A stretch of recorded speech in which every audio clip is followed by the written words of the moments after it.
श्रीमती कमला जी के द्वारा 1965 का एक संस्मरण है, जिस समय उन्हें उप प्रधानाचार्य जी के पद पर रहते हुए काफ़ी कार्य करना पड़ रहा था और उन्हें काफ़ी दिनों से कुछ बेचैनी सी अनुभव हो रही थी।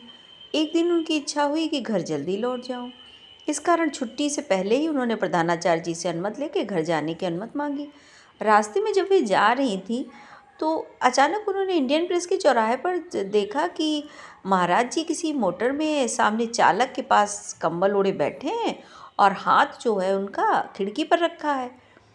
तो इन्होंने सोचा, श्रीमती जी ने, कि अत्यधिक ठंड होने के कारण इन्होंने अपना जूता मोजा पहने थी, तो इन्होंने सोचा जूता मोजा निकाल के रख लूँ, शायद अचानक मैं महाराज जी से मिलूँगी जाके तो शायद मुझे इतना वक्त ना मिल पाए, तो मैं तुरंत उनको प्रणाम करूँगी तो मैं कैसे कर सकूँगी, कहीं जूता मोजा खोलने में देर ना हो जाए।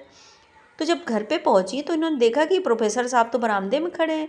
तो इन्होंने प्रोफेसर साहब से पूछा कि क्या महाराज जी आए? तो प्रोफेसर साहब ने कहा नहीं। तो इस पर उन्होंने कहा कि अरे, मैंने अभी तो महाराज जी को इंडियन प्रेस के सामने देखा था, तो इस कारण मैंने अपने जूते मोजे भी खोल कर रख लिए कि कहीं मैं देर ना हो जाए। तो उन्होंने कहा, अरे ये गुरु की ही कृपा है कि वो यहाँ तो आए नहीं थे, और लेकिन उन्होंने मुझे इतना बेचैन जानकर मुझे रास्ते में ही दर्शन दे दिए। ये सोचो कि और उन्होंने देखा कि अचानक उनके गुरु नीम करवी बाबा जी के चरण चिन्ह जो है उनकी दीवार पर पड़े। ऐसा था बाबा जी का रूप।